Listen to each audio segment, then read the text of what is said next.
pregunta número 4, que es bastante compleja también. Estamos hablando en este momento de movimientos políticos. En el país existen 272 movimientos políticos que de alguna forma están dejando de lado a los partidos y que de alguna forma se está, voy a usar una palabra fuerte, prostituyendo el significado de lo que es la participación política, y vemos que hay un sinnúmero de cuestiones fraudulentas que se están dando a través de estos miembros, entre comillas, de estos movimientos, que hasta a veces uno sin querer pertenecer a ninguno ya está en 1, 2, 3 y no hay ningún control sobre esto. Y la pregunta 4 nos dice: ¿está usted de acuerdo con exigir que los movimientos políticos cuenten con un número de afiliados mínimo equivalente al 1.5% del registro electoral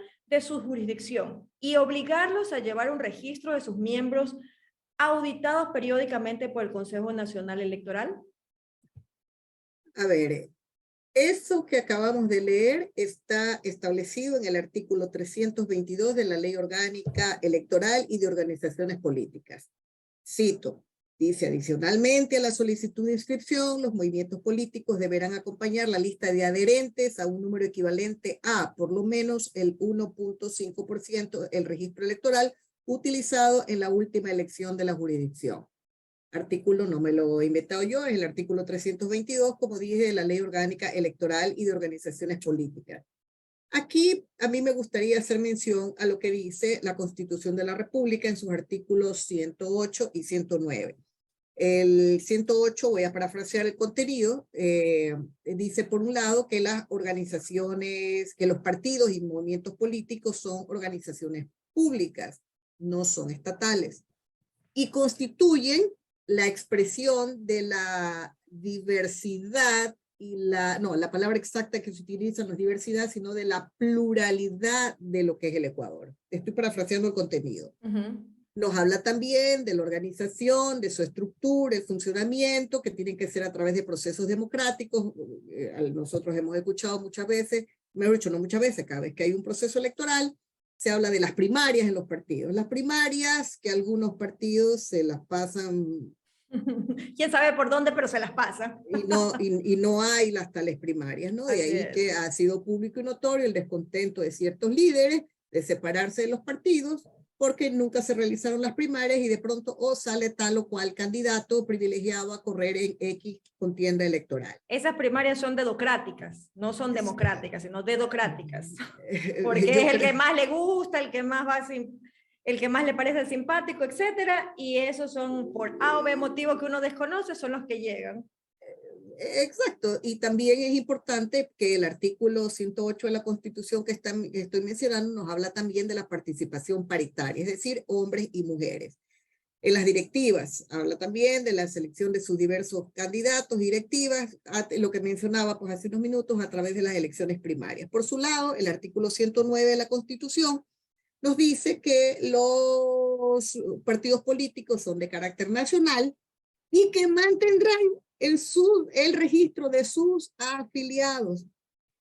Hace una diferencia con los movimientos políticos que dice que pueden corresponder a cualquier nivel de gobierno o a la, creo que lo mencionamos a lo que hicimos la introducción de la pregunta, a la circunscripción del exterior. Y la ley, ojo, empecé con la Constitución mismo en este momento, el artículo 109, que es el que estoy parafraseando, nos dice, y que la ley establecerá los requisitos y condiciones de organización, permanencia y del accionar democrático en los movimientos políticos y todo lo que esté relacionado con ellos. Como mencioné hace unos minutos, en función de lo que dice la pregunta, eso está establecido en el artículo 322 de la Ley Orgánica Electoral y de Organizaciones Políticas sobre el número mínimo de afiliados. Habla que el registro de los adherentes se debe contener los datos de identidad, cédula de ciudadanía, el número de cédula de ciudadanía de quienes estén registrados, la huella dactilar, la firma, en fin. Habla también de los datos que deben contener la solicitud de inscripción, y que esto no puede ser inferior al 10% del total de sus adherentes. Aquí hay una cosa me llama la atención en esta pregunta. La pregunta nos habla del número de afiliados mínimos. La ley que estoy mencionando, que es la Ley Orgánica Electoral y de Organizaciones Políticas, menciona adherentes. Para los efectos, afiliado y adherente vendrían a ser sinónimos. Yo no veo un mayor cambio entre hablar de los afiliados. Los afiliados son socios, son miembros, los adherentes pues son también personas que se identifican, que forman parte de. Entonces yo no veo mayor diferencia ahí ni mayor cambio. Lo que sí yo creo que donde tenemos aquí la importancia de esto está en el anexo.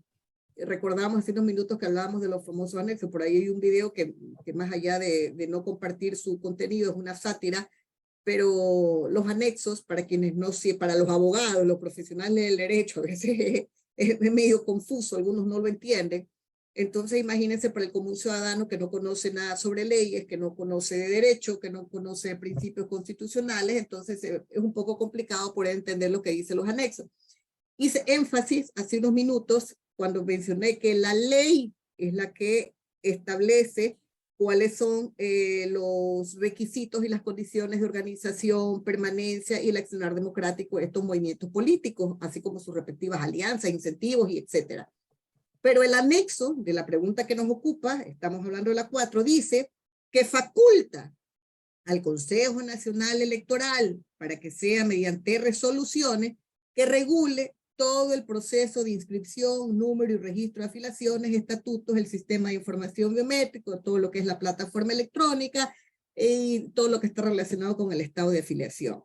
Entonces quiere decir que de acuerdo a esta reforma constitucional que se está planteando, ya no va a ser la ley la que establezca los requisitos, sino que va a ser el Consejo Nacional Electoral a través de resoluciones. Consejo Nacional Electoral, que en cada contienda electoral termina por A, B o C motivo cuestionado. Decida usted qué es lo que va a votar.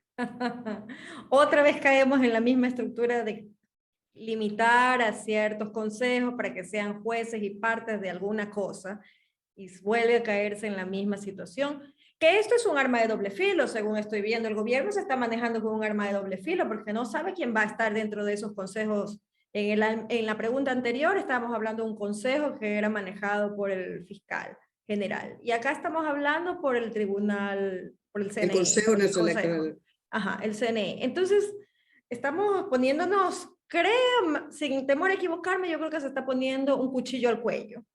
Porque relativamente despolitizar las instituciones es un trabajo arduo. Y si nosotros estamos sumando a que estas situaciones se presten a que caiga en tal o cual manos, es ponerse un cuchillo al cuello. Me da la ligera impresión, espero equivocarme y que las cosas no sean así, pero piensa mal y acertarás, dicen por allí, ¿no? Como dice una gran amiga mía, quien quiero mucho, me dice, vaya y pregunte. Pero los anexos están complicados y me parece interesante lo que dices, Priscila. Justamente nosotros que estamos en el medio legal, abogados, doctores, todo lo que es el medio del derecho y de las interpretaciones jurídicas de la misma, me parece inverosímil que muchos colegas estén todavía decidiendo qué hacer, ni siquiera ni han revisado las preguntas, ni saben por quién votar, no saben qué dicen los anexos, entonces van a ir a las ciegas a hacer cualquier cosa e insisto en lo que dijimos hacia el inicio. Esto no es porque me caiga bien el presidente o porque me caiga mal el presidente, porque esté a favor o porque esté en contra del presidente o porque esté en contra o a favor de la oposición. Esto de aquí uno tiene que tener sentarse, un tiempecito, sentarse, ir analizando pregunta con su anexo. En las preguntas anteriores tú nos has dicho algo de lo que tú crees que vas a hacer, pero acá nosotros no queremos en realidad decirle vaya por esta sí, por esta no. Lo que nosotros queremos es que ustedes analicen, se sienten y realmente tomen conciencia de que sí quiero tener más organismos que tengan el poder para decidir por mí o quiero que las cosas sean transparentes y que vaya determinado en una ley, aunque a veces la aplicación de la ley también está en tal o cual manos. Entonces, analicemos, sentémonos y veamos bien esta situación, porque es Exacto. muy importante para un cambio real en el país, porque si no van a ser como todas las otras consultas y referéndums que mayormente no se ha cambiado nada, nos hacen a hacer todo un gasto, porque esto de aquí no es gratis, ¿ah? Nos hacen Y lo hacer todo un pagamos gasto, todos. exacto, para lo mismo. Entonces, Mm. continuamos con la siguiente pregunta, Priscila. No me vaya a dar Listo, aquí un vamos. patatún. La Bueno, pero pregunta eso es lo bonito de ser abogados, ¿no? Que el ser así abogados es. nosotros podemos navegar en este tipo de análisis y creo pues que, bueno, yo soy abogada litigante, entonces a mí tengo 12 años, más de 12 años de No, ejercicio pues en la parte profesional, entonces litigiosa se ve de todo. Te entonces lo digo por yo experiencia. tengo callos en los oídos, carapacho tortuga. Entonces, no, Harto aceite, harto aceite. corrí para una campaña presidencial, a la Ah, presidencia por del Colegio de supuesto. Abogados del Guaya. Entonces yo tengo ya todo me rueda y todo me es aceite. Y sobre todo lo analiza concienzudamente, que es lo Tra- importante. ¿Ah? Trato de ser objetiva y no perder que soy una profesional del derecho, que los análisis tienen que ser fuera de pasiones, de que mis pasiones no estén por encima de los principios del derecho, de lo que dice la ley. A veces puede que no nos guste, pero la ley es la ley y dura lex, ya sabemos. Entonces, hay Así es. que mis pasiones, mis prejuicios, no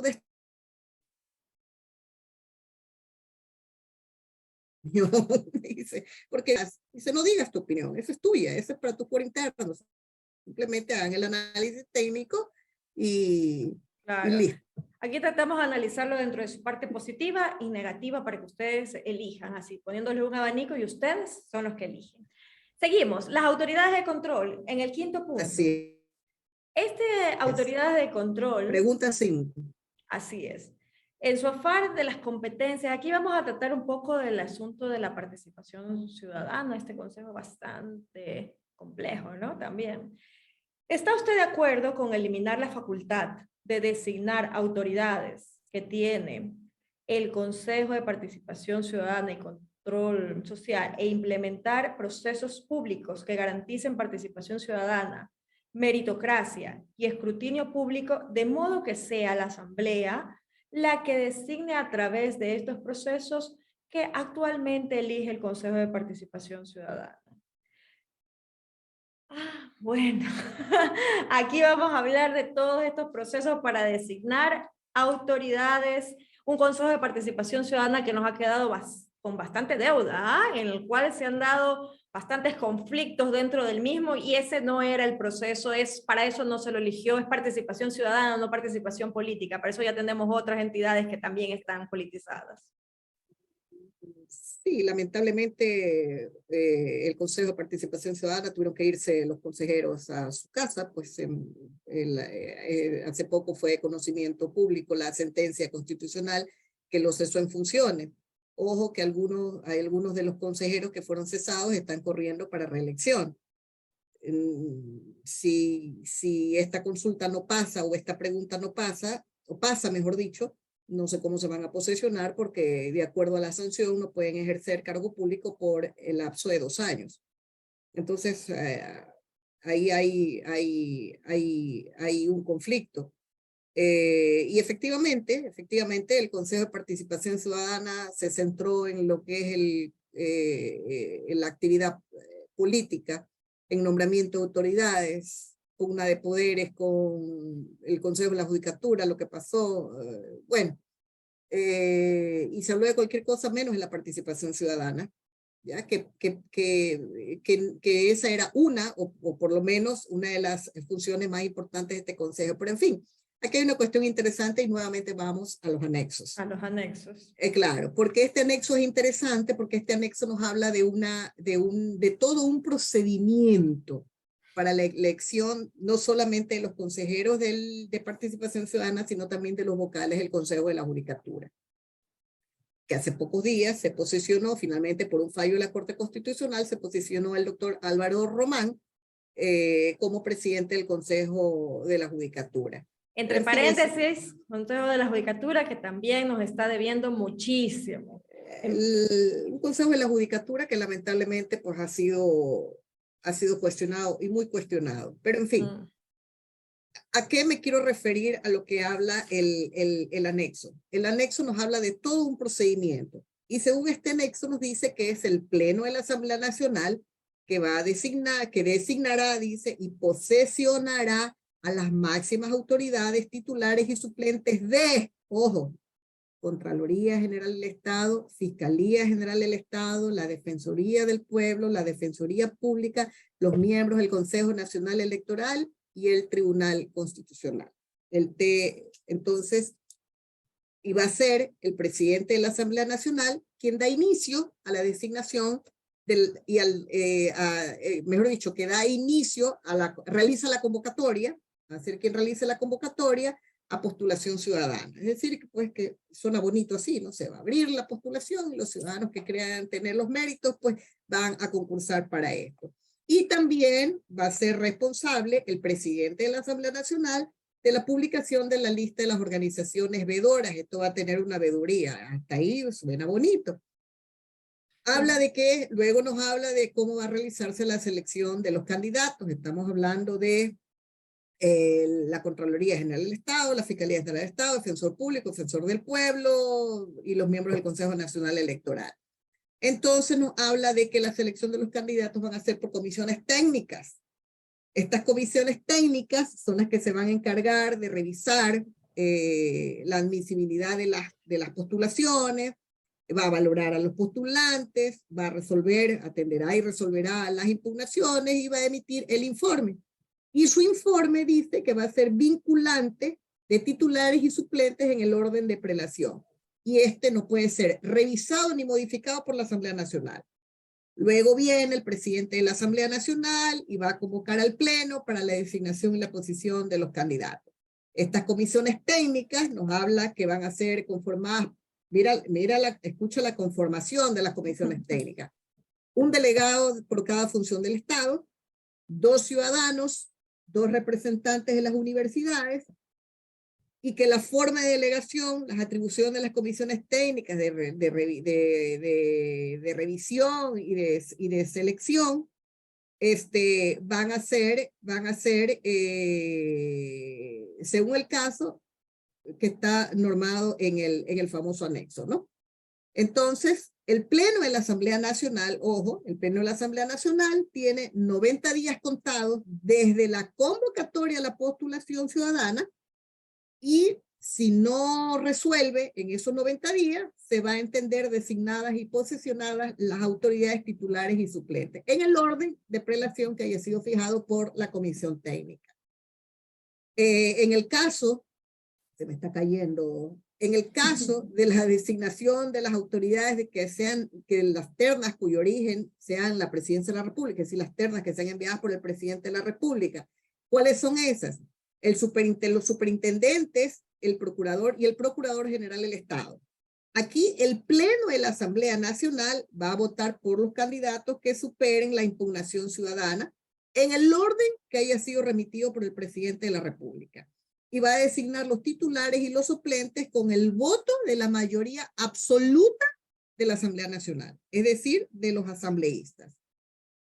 Para el resto de mayoría absoluta. Claro. Y para el resto de autoridades es lo que establece la Constitución de la República. Como dije, esto es una cuestión, este anexo habla de la parte procedimental, es netamente procesal, un procedimiento. Cuando nos habla del Consejo de la Judicatura, ojo con esto, recordemos que el Consejo de la Judicatura es el órgano de administración, control y disciplina de la función judicial.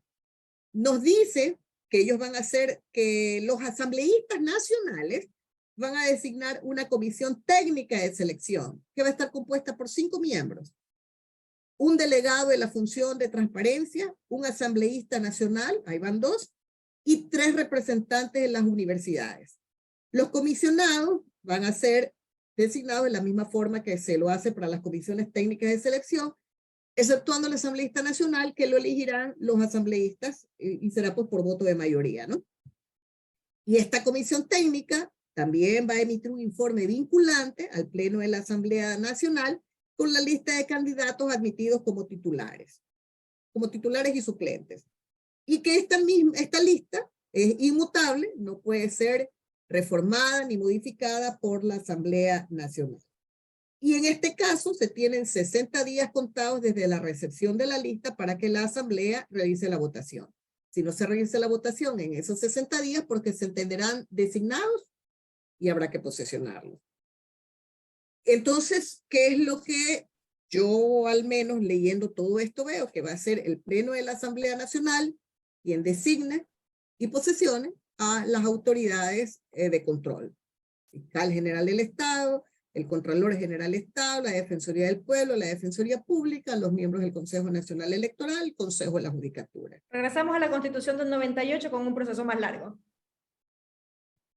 Ese es el Congreso Nacional. Digo yo, ¿no? Bueno, Me da la impresión. Yo creo que era pequeñita. Yo creo que era pequeña. Entonces, ¿qué es lo que recordemos que hay una pregunta que ya creo que la analizamos, que se refiere a la reducción del número de asambleístas? Reducción que no garantiza la calidad de asambleístas, porque la calidad de asambleístas no depende del número, depende de lo que los partidos políticos y movimientos nos presentan, porque ellos son los que nos presentan a los candidatos. Que eso no es lo que se topa en la pregunta de movimientos, porque tendría que toparse esa situación allí, que nos presenten a buenos candidatos con una estructura idónea. Pero ¿qué pasa? ¿Recuerdas que tocamos, mejor dicho, cuando analizamos esa pregunta, que a mí me preocupaba que se esté afectando el derecho de participación de las minorías, ¿verdad? Entonces, imagínate con el análisis que acabamos de hacer muy rápido, porque el tiempo es corto. Somero allí. Claro, hemos hecho de una manera muy apretada, que es ese procedimiento que establece esta pregunta. Pero imaginémonos una asamblea con un número reducido de asambleístas, donde la mayoría va a estar concentrada donde se encuentran las fuerzas políticas. Imagínate con lo que acabamos de leer, quiénes son realmente los que van a decidir las autoridades máximas de este país. Entonces va a ser la correlación de fuerzas políticas. Entonces, o sea, no podemos romper ese nudo, ¿eh? Seguimos en lo mismo. Vaya y pregunte. Seguimos en lo mismo y no podemos, o sea, la política nos tiene pero ahogados. Es como un pantano en el cual, por más de que quieran restablecer, destruir, colocar nuevas cosas, terminamos en lo mismo. O sea, creo que dirán que estoy pensando mucho en La Plata, pero relativamente me parece que es un país que está sin empleo.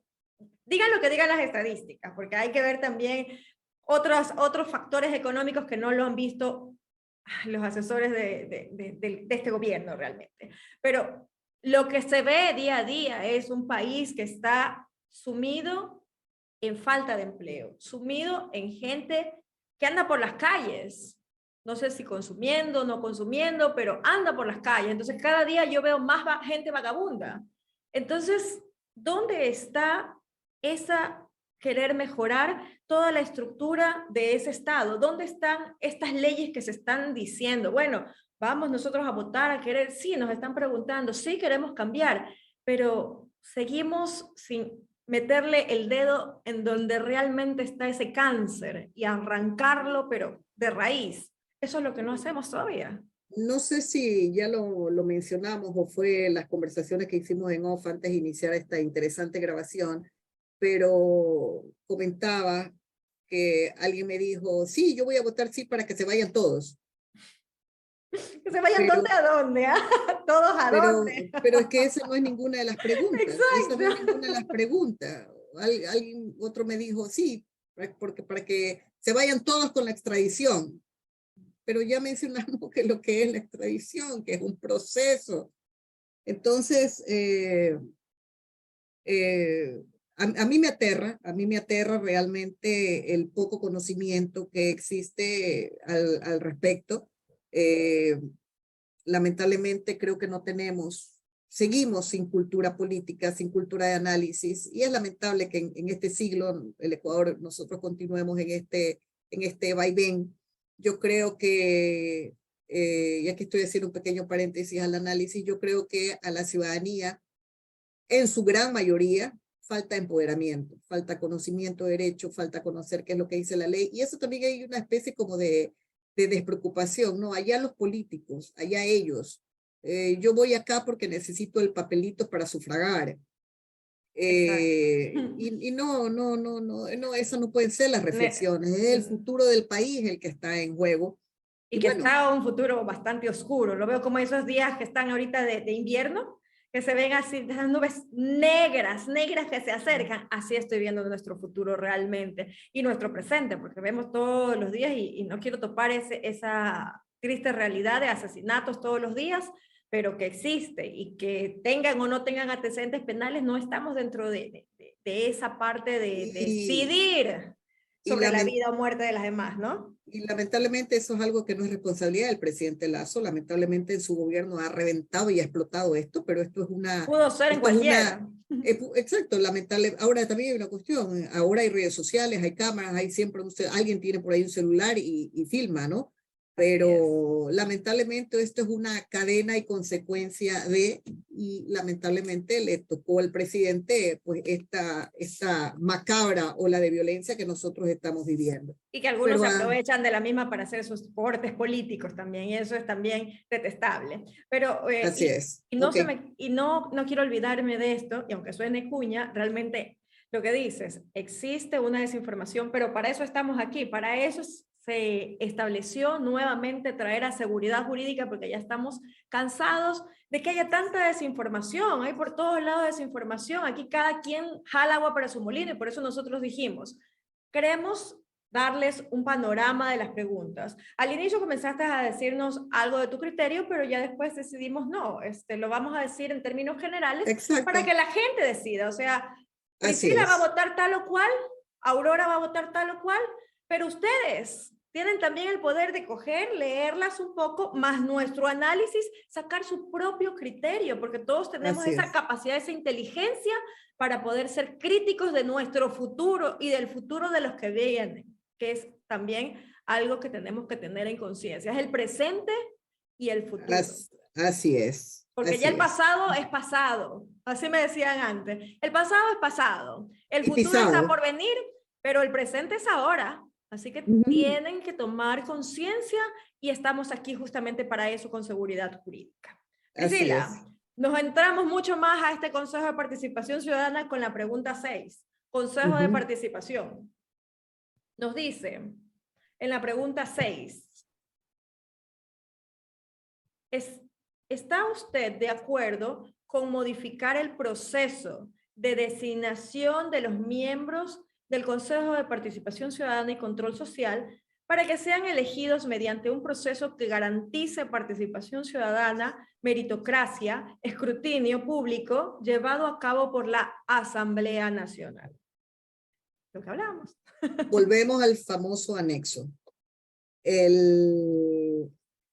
Ojo que los consejeros, valga la redundancia, el Consejo de Participación Ciudadana han sido elegidos o son elegidos por sufragio, ¿verdad? Es decir, que el pueblo concurre a las urnas y pues elige al candidato que considere pues idóneo para ser consejero. Así es como se elige actualmente. ¿Qué nos propone? Que por cierto, ya que topas eso de la elección es ahora. La elección es ahora, el domingo 5 de febrero. Estamos hablando de unas papeletas que nos van a dar 3 papeletas grises, en las cuales hay que elegir 3 mujeres, en otra hay que elegir 3 hombres, todos esos representantes, y 1 por pueblos y nacionalidades indígenas, afro y migrantes. Así que esas son las papeletas grises donde van a estar estos 7 representantes que nosotros los vamos a elegir a través del voto. Que por cierto, nadie sabe ni quiénes estarán en esas papeletas, porque he preguntado a muchas personas, oye, ¿por quién vas a votar? Y dicen, no sé, ni siquiera sé que había esa elección. Entonces, por favor, informémonos un poquito. Tenemos menos de una semana, ya tenemos días para poder informarnos un poquito sobre esta situación. Así es. Entonces, regresamos al anexo de esta pregunta que nos plantea también el procedimiento. Y nos dice que los miembros titulares y suplentes del Consejo de Participación Ciudadana van a ser elegidos con el voto de la mayoría absoluta de los miembros de la Asamblea Nacional, de entre una lista de 20 candidatos que va a ser remitida por la Comisión Técnica de Selección. Comisión técnica que va a ser elegida, conformada de la misma manera que lo vimos en la pregunta anterior. Y va a ser el presidente de la Asamblea Nacional el que va a dar inicio al proceso de designación, convocando a la postulación ciudadana, y asimismo va a realizar la publicación de las veedurías. Esta selección, como ya lo dije, va a ser de acuerdo a una selección técnica, que es la que va a revisar cuáles son va a revisar la fase de admisibilidad de la postulación, va a valorar los postulantes, lo que tiene que dictarse el respectivo reglamento, que me imagino que si estamos hablando de meritocracia, de qué profesionales estamos hablando, si tiene posgrado, si tiene maestría, si tiene PhD, si tiene cátedra universitaria, si ha escrito libros, en fin, me imagino que el reglamento tiene que establecer cuáles son los requisitos, ¿no? Va también a conocer y resolver sobre las impugnaciones ciudadanas, y ese informe va a ser también vinculante, ¿verdad? Como al igual que lo vimos en la... estamos analizando, o sea, estas preguntas están relacionadas. Están concatenadas. Pero Priscila, están concatenadas. Y aquí sería interesante preguntarte, porque puede ser una consulta general de la ciudadanía. Aquí estamos hablando que ahora, este domingo, los vamos a elegir por voto universal. Pero esta pregunta lo que plantea es que ya no se los elija así, sino que la asamblea sea la que los elija. Exactamente, imagínense.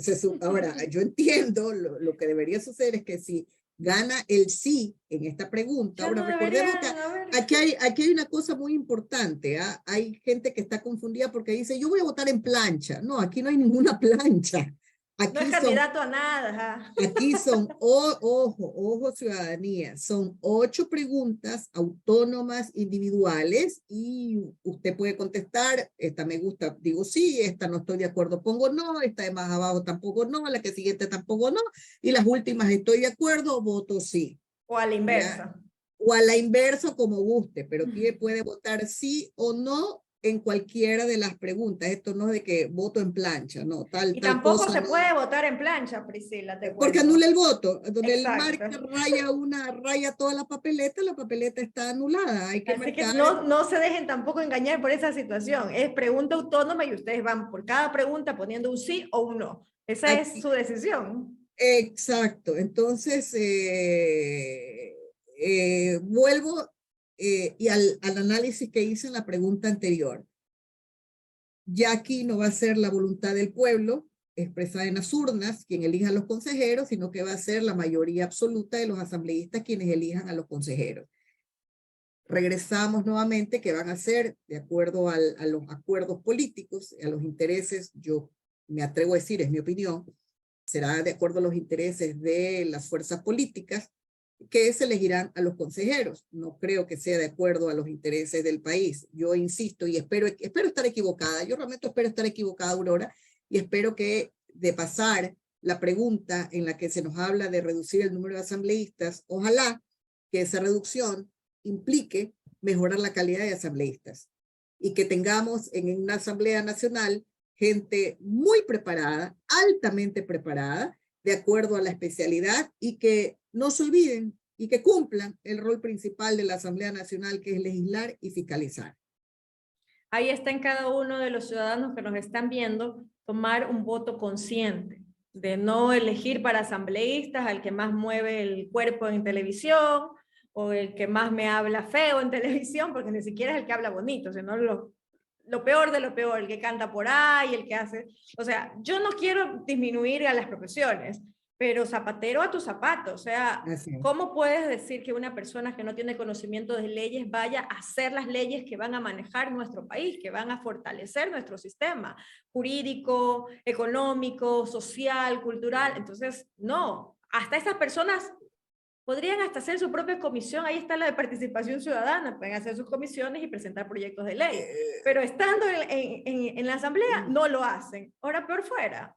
Mira, yo creo que ahí radica también mucho lo que es el liderazgo y el carisma, Porque puede que sea una persona que no tenga formación en leyes, puede ser un asambleísta que represente a las masas, un asambleísta que tenga conciencia social, pero que no sepa de leyes, pero que sea consciente, que sea responsable con la dignidad para el cual lo elijan, y que sus asesores, que sean sus asesores, los especialistas en derecho, los especialistas en contratación pública, especialistas en materia constitucional, Eso es lo que no especialistas en existe materia... acá. Entonces, Eso es lo que porque pasa. Y por puede... eso después están los diezmos. Oh, sagrado. No me quiero meter ya en eso. Sí, te vas a meter en Retomemos. líos, Aurora. Pero así estamos y así ustedes saben que lo que estamos conversando hoy, este día, acá, es lo que está pasando en nuestro país. Nosotros no tenemos ni amor ni desamor por nadie, ni estamos ni en contra ni a favor de nadie, solamente observamos el panorama y queremos lo mejor para todos. Porque No, si pero sí nuestros vecinos estamos, están bien ahí. pero sí estamos a favor, Aurora. Estamos a favor del Estado de Derecho y estamos a favor de la democracia. Por eso. A Siempre estamos, mí, pero eso así, es una cosa buena para la ciudadanía, pues no así estamos a es. favor de diezmar a nadie, no estamos a favor de la corrupción, no estamos a favor de que haya una justicia inequitativa, no estamos a favor de que existan consejos politizados, estamos a favor de todo lo que sea positivo para el país, que haya una verdadera seguridad jurídica. Así es. Así es. De Y así acuerdo. deben irse sumando, porque lamentablemente también es que hay muy buenas personas y muy buenas estructuras, pero ahorita con el miedo de que sí, que le vaya a pasar algo, con todo eso, nos estamos como retrayendo y eso es un problema. Eso de ahí quiere decir que los malos están ganando y si decimos que los buenos somos más, tenemos que salir y dar a conocer nuestro criterio. Así a muchas personas no les parezca, pero si está en beneficio y en pro de la ciudadanía, pues tenemos que escucharlas y tenemos que pensarlas y analizarlas. De acuerdo. De acuerdo. No somos monedita de oro para ser codiciadas ni que todo el mundo le Nos gustemos a todo el amen. mundo. Nos ame, así es. Menos yo le caigo mucho mal a mucha gente y a mí no me molesta. Ese es su problema. Ese es el Siempre es problema de ellos, no mío. A mí me gusta todo el así. mundo. Cuando alguien te critica es por la carencia que sufre esa persona, no por la del que uno tenga, sino por la que sufre esa persona. Esas son las orígenes de las críticas. Destructivas, por supuesto. ¿Sabes que eso? Yo aprendí eso fui consciente de eso hace poco, ¿sabes? Porque yo era la que decía, ay, qué mal me cae esa persona aquí. Pero recuerdo que, ¿sabes? Soy abogada litigante, la presión de muchas cosas, consulté ayuda profesional y me dijo, mira, cuando una persona nos cae mal o no soportamos a una persona es porque hay reflejo de algo nuestro, estamos viendo en esa persona y por eso nos disgusta. Entonces yo me quedé, hice una reflexión y dije, a ver, ¿qué esa persona que es de pronto algo mío y por eso digo, no la soporto, no la detesto porque me estoy viendo yo reflejada?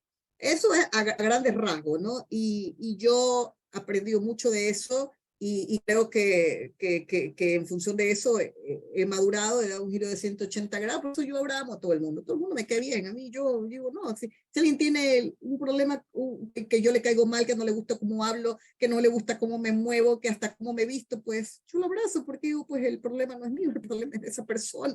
Así es. Nos abrimos otra vez de las preguntas. Así es. Estamos dando consejos, hay tips para Vamos que a usted hacer viva mejor y dentro de seguridad jurídica. vamos a hacer un programa femenino, Aurora.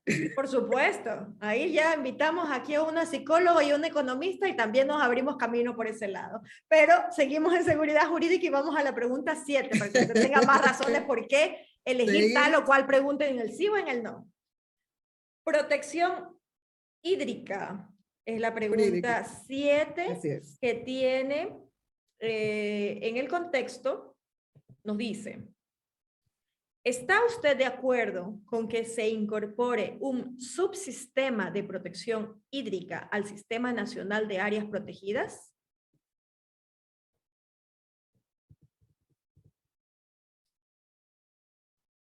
Mira, interesante, las preguntas ambientalistas en esta consulta.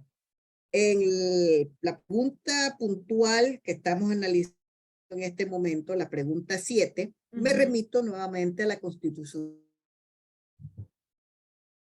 República. La Constitución de la República, 404, si falla la memoria, a veces me dicen, abogado, ¿por qué usted no se sabe el artículo? Un profesor me decía, no se aprendan los artículos de memoria, apréndanse los contenidos, porque si nos reforman la ley y me cambian el número de artículo, ya se me queda ese contenido ahí. Exacto. Muy, muy cierto eso. Exacto, así es. Entonces, la Constitución de la República, el artículo 400, muy bien, nos habla acerca de lo que es el Sistema Nacional de Áreas Protegidas. Y nos dice que el Sistema Nacional de Áreas Protegidas la forman los subsistemas estatal, el autónomo descentralizado, el comunitario y probado. Entonces, estos subsistemas están relacionados con la forma de gestión. Esto lo establece la Constitución. ¿A qué me refiero con las formas de gestión? Nos está hablando de lo que es estatal, puede haber gestión estatal, puede haber gestión descentralizada, puede haber gestión comunitaria o puede haber gestión privada. Ya todas estas son las gestiones que se pueden, de acuerdo a lo que la misma Constitución señala, son las formas que establece, valga la redundancia, la Constitución. Y uno de los componentes, uno de los componentes del patrimonio de la naturaleza del Ecuador son precisamente los recursos hídricos. Cuando nosotros estamos hablando de los recursos hídricos, estamos hablando de agua, todo lo que es agua. Tanto en la costa, en la sierra y el oriente. En la costa nosotros tenemos humedales, tenemos ríos, en la sierra pues ni se diga. Esto para aclarar a qué nos estamos refiriendo con recursos hídricos, todo lo que es agua. Ahora, el Código Orgánico del Ambiente señala que la Autoridad Ambiental Nacional es nada más y nada menos que el Ministerio del Ambiente, es el Ministerio del Ambiente, Agua y Transición Ecológica. ¿Ya? Ese es el que tiene la competencia. Y de acuerdo al ministerio, voy a decir únicamente Ministerio de Ambiente, porque es un nombre muy largo. Sí, es muy largo. Entonces, el Ministerio de Ambiente es el que realiza con el concurso de personas, estamos hablando de individuos, de las comunidades, de los pueblos y nacionalidades, en coordinación con los gobiernos autónomos descentralizados, que son los municipios, de todos los subsistemas. ¿Ya? Entonces, es un trabajo conjunto, de acuerdo a lo que el Ministerio... Esto es un trabajo conjunto para que la ciudadanía nos entienda. Poco se acostumbra a decir, por ejemplo, el gobierno autónomo descentralizado de Guayaquil, ese es el municipio de Guayaquil, pero es de acuerdo al COA, los municipios son gobiernos autónomos.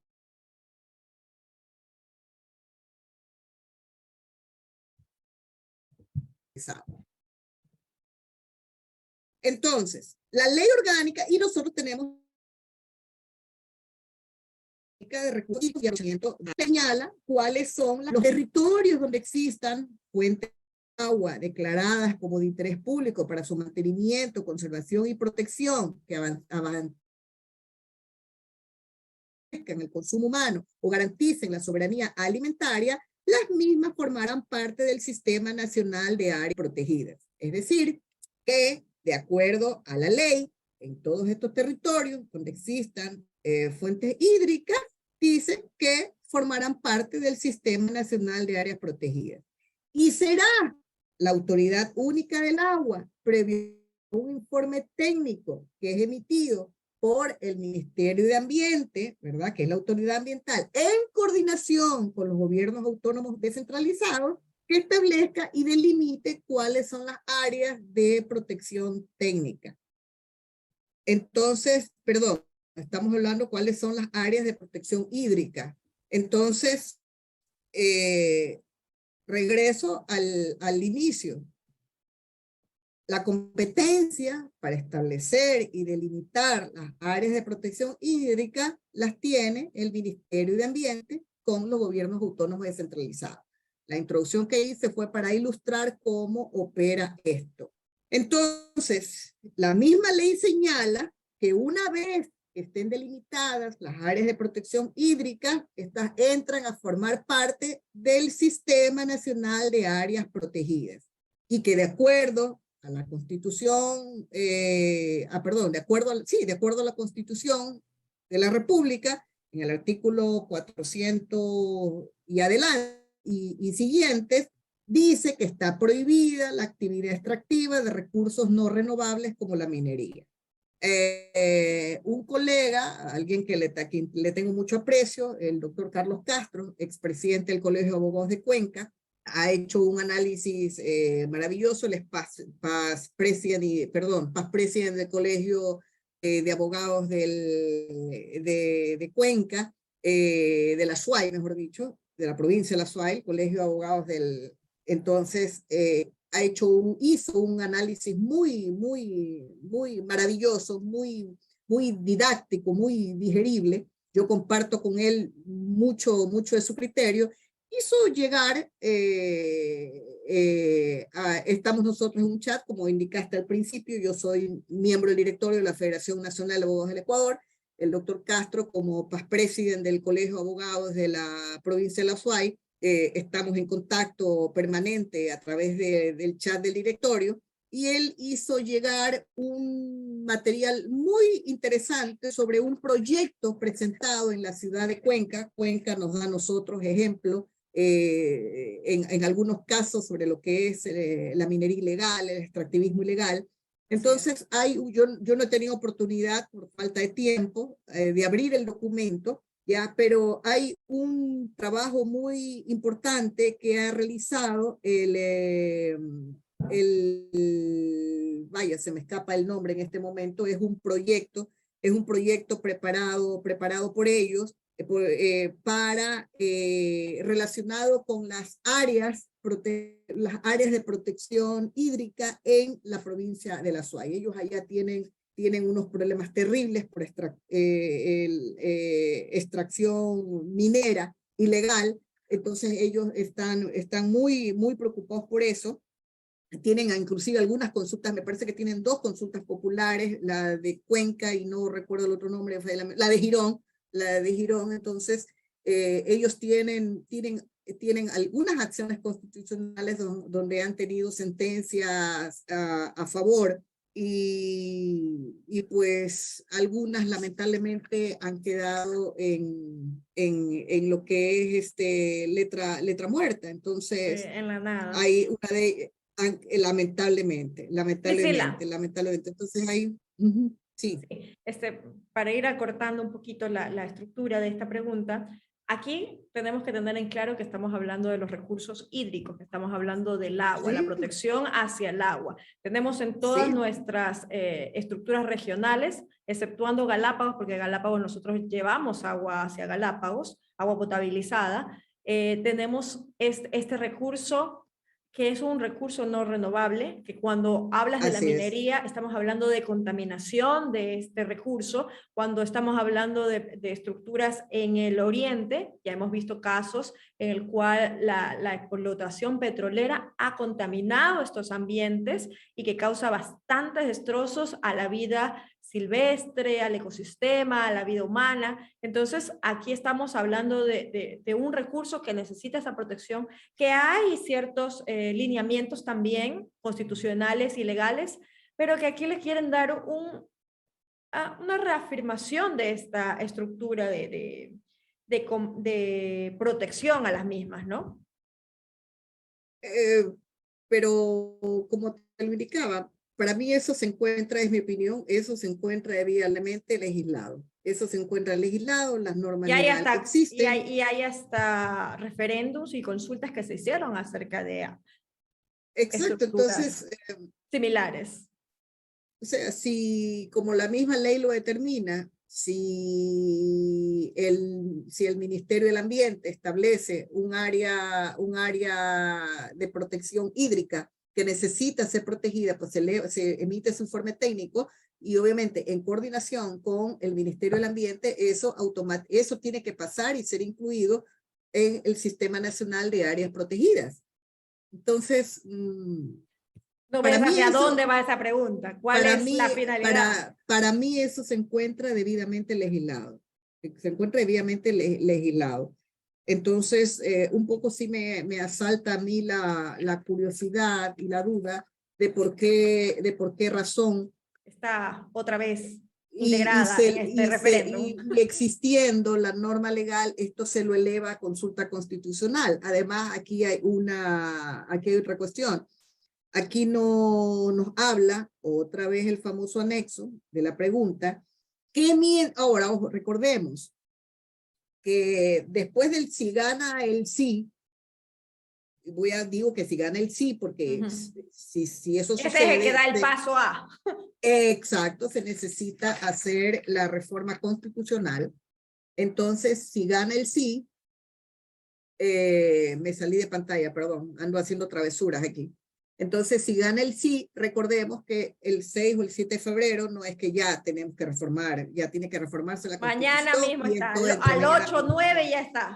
No, recordemos que la Asamblea Nacional tiene que dar paso a la pertinente reforma constitucional para poder insertar las enmiendas que hay que realizar en función de la mayoritaria expresión de la voluntad del pueblo ecuatoriano, del soberano.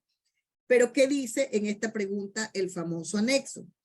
Dice que hasta que la Asamblea Nacional no apruebe la ley reformatoria, recuerda que estamos mencionando un código que es a la Ley Orgánica de Recursos Hídricos, perdón, es al Código Orgánico del Ambiente. Ese es el que tiene que ser reformado.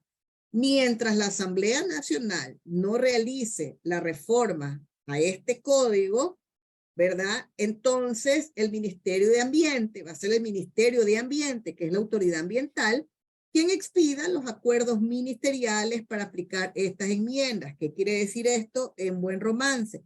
Que entonces van a ser con la decisión unilateral de esta cartera de Estado la que regule cuáles van a ser las áreas de protección hídrica.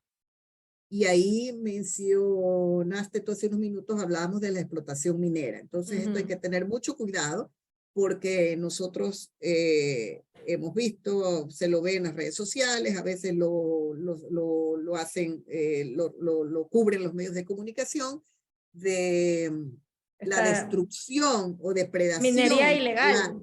La contaminación que están recibiendo los ríos del oriente, sobre todo, por la explotación minera ilegal. Entonces hay que tener mucho cuidado con eso, porque va a ser mientras la Asamblea Nacional se tome su tiempo, entonces en reformar el Código Orgánico.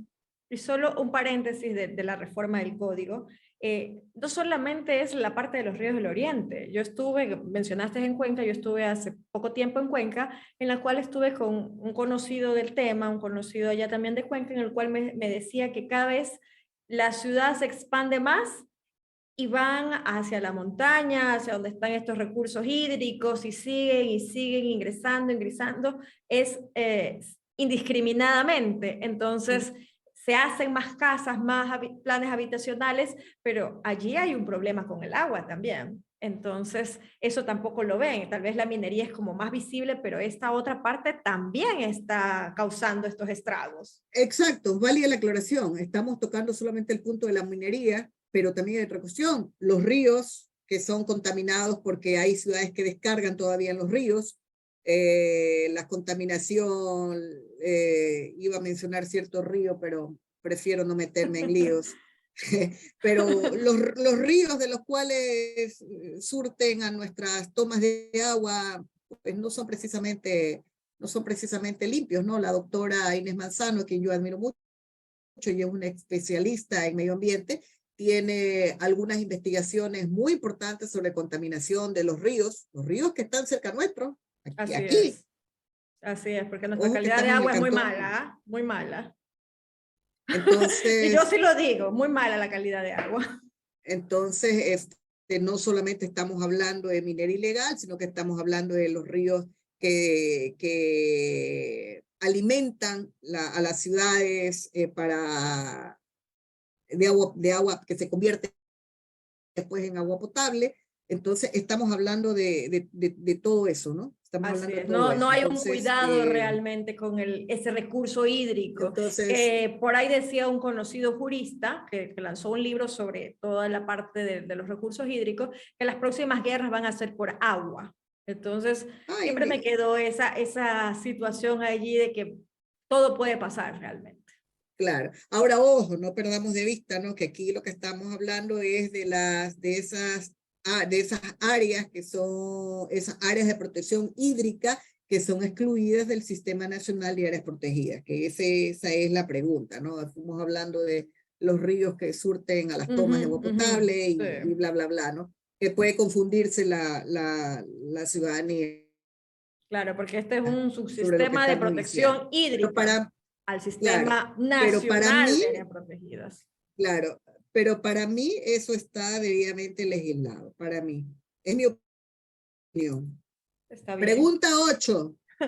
Así es, compensación ambiental, hasta que llegamos a la 8. Dentro de la compensación ambiental, la pregunta que nos hacen es, ¿está usted de acuerdo con que las personas, comunidades, pueblos y nacionalidades puedan ser beneficiarios de compensaciones debidamente regularizadas por el Estado por su apoyo a la generación de servicios ambientales? Mira, esta es la segunda pregunta en materia ambiental que mencionaba.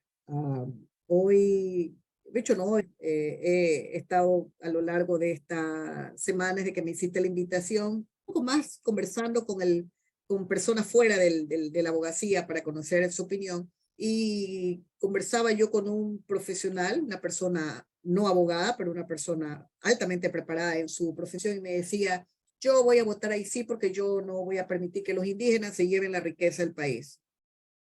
What? Yo me quedé así como que, ups, pero eso no dice las preguntas. Pero, ¿por qué hago esta ¿Dónde introducción? sacarán todos esos criterios raros que hemos escuchado a lo largo Pero de para esto y que todo veas esto? la confusión, porque veas la confusión, y como iniciamos, cuando iniciamos los anexos, y para los abogados y profesionales del derecho, puede ser algo un Abrumante. poco pesado poder, poder leer y ver, a ver, esta ley dice esto, entonces puede en algún momento causarnos confusión, y eso que estamos en el día a día, cuanto más para el ciudadano que no conoce de derecho. Pero ¿por qué hago esta desagradable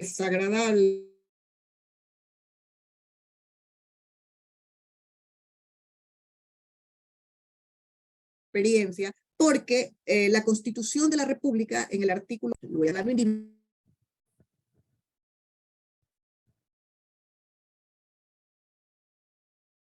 comunidades, pueblos y nacionalidades tendrán derecho a beneficiar. Tiene una línea transversal, invisible, pero que está allí. Cuando a los que hemos estudiado la Constitución de la República nos es fácil distinguir la línea transversal, que es el summa causae, el buen vivir. El buen vivir. Al principio fue un escándalo, pero el summa causae es la línea transversal en toda la Constitución de la República de principio a fin. Dice también la Constitución de la República que los servicios ambientales no serán susceptibles de apropiación, su producción, prestación, uso y aprovechamiento serán regulados por el Estado. Regreso nuevamente al Código Orgánico del Ambiente. El Código Orgánico del Ambiente regula o más bien establece cuáles son estos servicios ambientales. Y estos establecen no solamente cuáles son los servicios ambientales, sino que nos dice que tienen la finalidad de tutelar la conservación, la protección, el mantenimiento, manejo sostenible, restauración de ecosistemas a través de los mecanismos que aseguren su permanencia. Estoy hablando del Código Orgánico del Ambiente.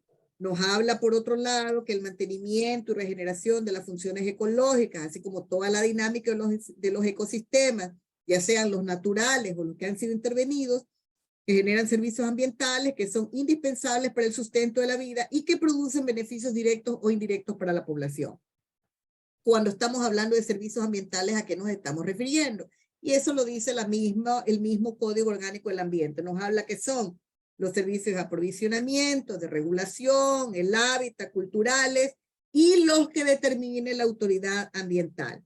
Por otro lado, el mismo Código Orgánico del Ambiente ordena cuáles son esos servicios ambientales y dice que no son susceptibles de apropiación y que aquellos que por su acción o omisión permiten ojo con esto, permiten a ver, voy a hacer aquí un paréntesis, recordemos la pregunta dice, ¿está usted de acuerdo con que las personas, comunidades, pueblos y nacionalidades puedan ser beneficiarios de compensaciones debidamente regularizadas por el Estado por su apoyo a la generación de servicios ambientales enmendando la Constitución de acuerdo con el anexo 8? Esa es la pregunta. El Código Orgánico del Ambiente establece, al tiempo que ordena cuáles son los ordena, mejor dicho, que los servicios ambientales no son susceptibles de apropiación, punto suspensivo, y dice, y con ello dice, ¿y quiénes por su acción u omisión permiten la conservación, manejo sostenible y restauración de los ecosistemas y con ello contribuyan con el mantenimiento de su función ecológica y por ende con el flujo de los servicios ambientales, podrán ser retribuidos de conformidad con los lineamientos que dicte la Autoridad Ambiental Nacional, distinguiéndose entre prestador y beneficiario. Ya vimos en la cuestión anterior que la Autoridad del Ambiente trabaja conjunta y organizadamente también con los gobiernos autónomos descentralizados.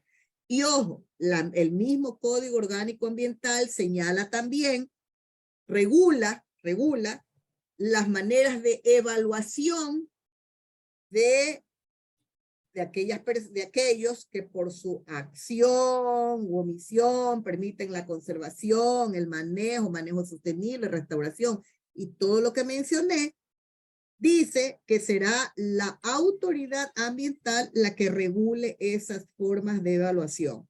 Y no solamente eso, va a promover cuáles van a ser los aportes públicos y privados que se va a hacer, se pueden recibir fondos de donaciones, préstamos, aportes internacionales, impuestos, tasas o cualquier otra cosa que identifique con estos fines. Regula también, complementa esta regulación detallando, como dije hace unos minutos, la forma de evaluación y ordena, estoy hablando del Código Orgánico del Ambiente, es mandatorio, no es optativo, ordena a la Autoridad del Ambiente, que es el Ministerio de Ambiente, establecer cuáles son los mecanismos de evaluación y seguimiento de la generación de los servicios ambientales y de las acciones que estén realizadas por parte de los particulares. Y aquí regresamos al famoso, recuerde que todo esto, hablamos del famoso anexo. Entonces, volvemos a lo mismo. El gobierno nacional, a través de la cartera de Estado, recordemos que cuando estamos hablando del gobierno nacional, la gente dice, soy el presidente de la República. No, existen las respectivas carteras de Estado. Como estamos hablando de materia ambiental, le corresponde al Ministerio del Ambiente. Entonces, para mí, de acuerdo a lo que está regulado y que lo he mencionado, lo he puntualizado, señalando, no me lo estoy inventando ni hablando porque se me ocurre, he mencionado el Código Orgánico Ambiental que regula esto. Entonces, puede ser, y recuerdas que mencioné también el trabajo compartido, la colaboración que debe existir con los gobiernos autónomos descentralizados. Entonces, tanto el gobierno nacional, a través de la respectiva cartera de Estado, junto con los gobiernos autónomos descentralizados, pueden establecer las compensaciones sin necesidad de hacer esto en materia constitucional y consultar solo al pueblo, porque está debidamente legislado. Lo leí en la parte cuando dice que el Ministerio del Ambiente puede establecer cómo podrán ser retribuidos de conformidad con los lineamientos dictados por el mismo Ministerio de Ambiente, las personas que por su acción u omisión permiten la conservación, manejo sostenible, restauración de ecosistemas y que contribuyan al mantenimiento de la función ecológica. Para mí, eso se encuentra debidamente legislado. Una repetición más dentro de la estructura que estamos verificando acá. ¿Qué será? ¿Que le quieren dar un mejor aprovechamiento? ¿Hacerlo como con luces y marquesinas? La verdad es que si las leyes ya se encuentran estructuradas, poner preguntas repetitivas, ¿qué será? Para darle un mayor empuje. No sé cuál es la finalidad, no dice cuál es el espíritu de la ley allí. ¿Qué te puedo decir? No está en el anexo esa parte. Vayan, pregunten. Vaya y pregunte. El pueblo responde. Sí.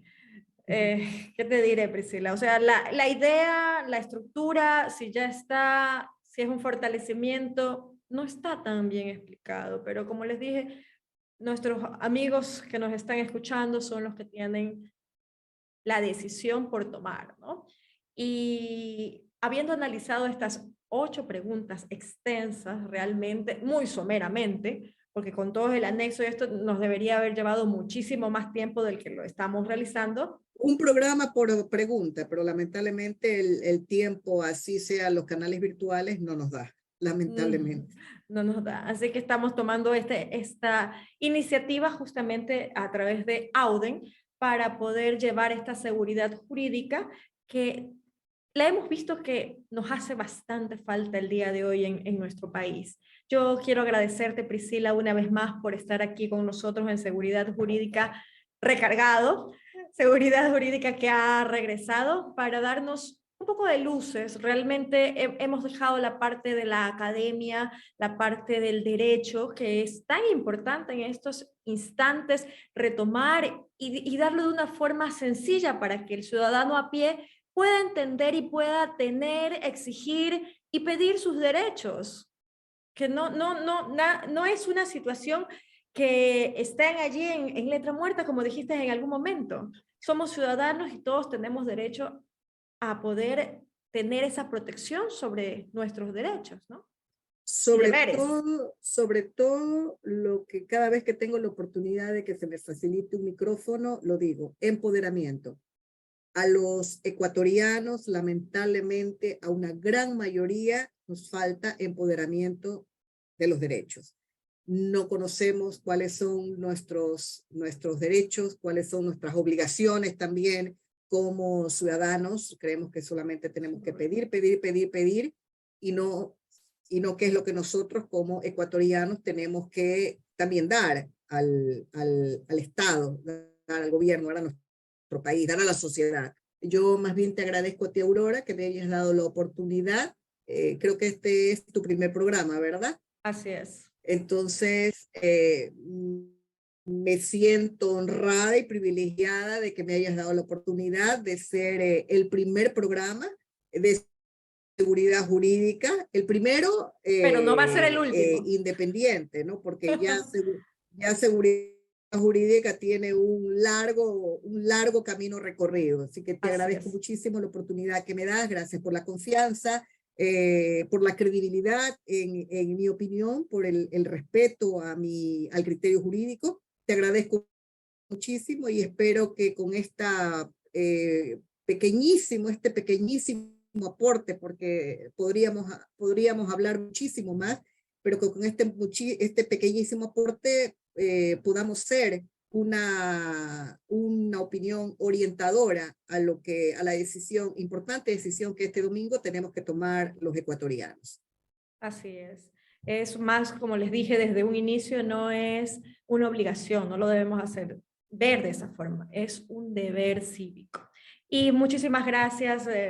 Me despido de la abogada Priscila Carbo, ella es miembro del directorio de la Federación Nacional de Abogados del Ecuador, que por cierto voy a pedirle que los miembros de esta federación también sean parte de los criterios que pueden dar aquí en seguridad jurídica. Así que ya la dejo comprometida, Priscila, para que le diga a sus compañeros de federación que vengan aquí también a conversar. Este es un conversatorio para que sea más claro para la ciudadanía lo que es la seguridad jurídica.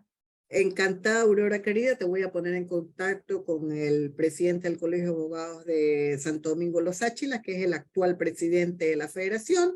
Te voy a poner en contacto con él para que puedas coordinar futuras entrevistas. Será todo un gusto.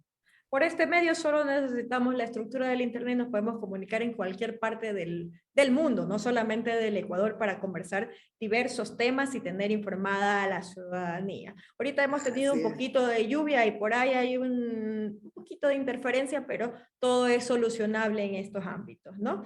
Gracias una vez más, Priscila.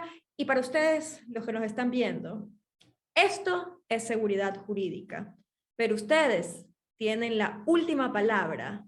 El cambio está en sus manos. Ustedes lo hacen. Gracias. Gracias.